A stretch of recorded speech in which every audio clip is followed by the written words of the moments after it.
Hi everyone.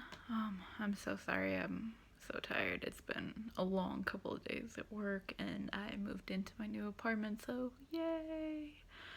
Um, so I hope everyone is having a good week. Um, so what is this week's topic? Informed consent. So I think the most um element for what is crucial in informed consent is probably the length and termination of the um, the care that you are giving to the patient, because I feel like you should go over, like, at any time, like if it gets to be too much or if you think that things are just not working out, it's okay, and let's talk about it, but let's do it gradually and not just like suddenly, because then it could feel like abandonment or you could feel like there's something wrong. Um, and then what was the other one?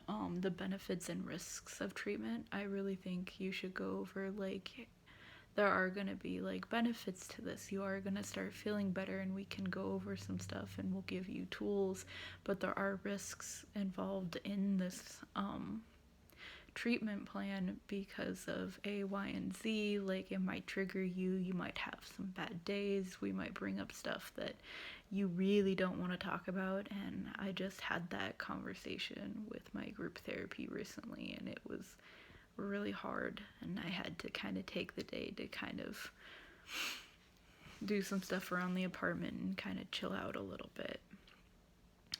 Um,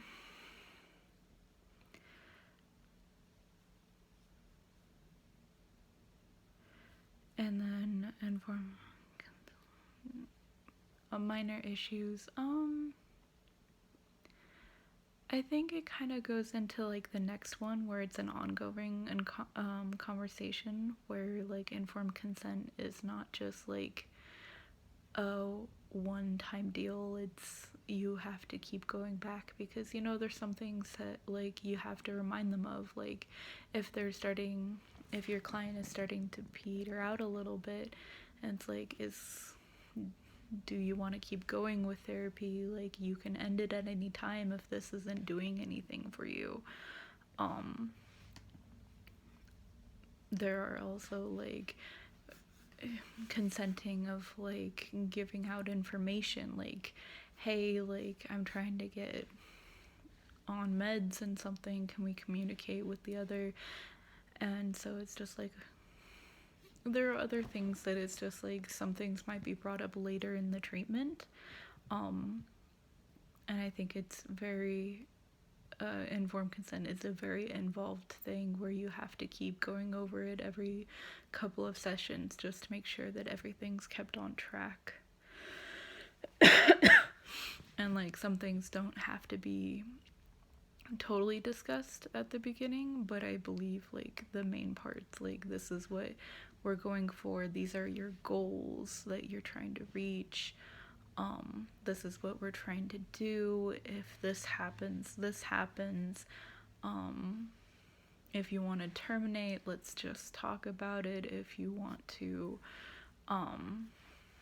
move it to, like, instead of being face to face, let's move it to online. And we can do that if that is an option, and what the rules are for that, and go over like the safety procedures that are taking place, and everything like that. So those two kind of go together. There's just some things like, if you do want to go from in person to online, like, you don't have to mention that at the beginning and all the logistics and consent informed consent forms at that very moment. But if they bring up that they want to try to do more of a at-home therapy where it's like over the phone or video chat, then we can whip out that information and give it to them. And next is confidentiality. I think you have to build trust. Like, some of the best therapists I've ever had, and I've had quite a few, some of the best is the trust that I felt and built with the few of them that I did, really like, and felt like they actually really helped with my issues that were going on, and battle anxiety and depression on and off throughout the years. And your client won't open up to you and won't discuss the harder aspects of their trauma or what they need to discuss with you, like all their issues and problems and the deeper issues with you, unless like you get their trust. And that is huge, because they might tell you about things that are on the surface level, but we want to go deeper. And to go deeper, you have to be able to trust that what you're saying is getting through, and like that the counselor or therapist won't judge you for what you're going to say to them, or that you can trust them to keep the consent and their confidentiality. So for me, breaking of confidentiality, that's kind of like if safety is an issue, if someone's going to get hurt, like if you're making threats towards somebody else or yourself, or if there's just like an immediate threat, I think is one of the few things that I will break confidentiality for and reach out, and I will try to do everything in my power before breaking that confidentiality. But if it gets to the point where the patient isn't responding to the nudges and the hey, we might want to like work on this, and maybe like you should reach out or follow, like get some help in this area other than just me, or like if they have suicide issues or suicide ideation, or they say that they're gonna hurt somebody else, like that's when things get a little scary. And it's just kind of like you want to do everything you can before you break their confidence. So try other avenues before you reach the point where it's like, okay, now we need outside help. And then minors. The little people. That's really hard.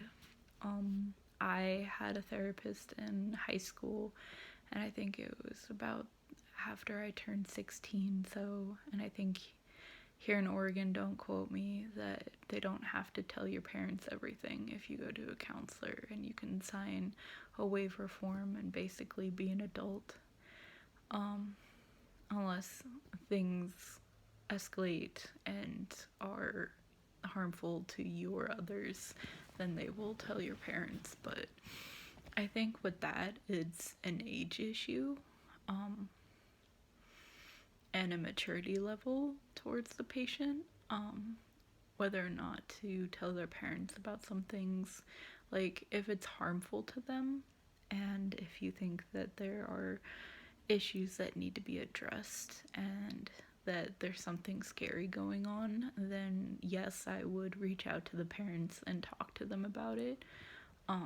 But I would, again, it goes back to try everything before you have to break the confidence, because as much as like breaking the confidence of an adult, it sucks, but we're kind of a little jaded when it comes to that. When you break the confidence of a child or a teenager, it is really hard to get that trust back and built between the two of you. And I would think that you would want to try to do anything before you do that.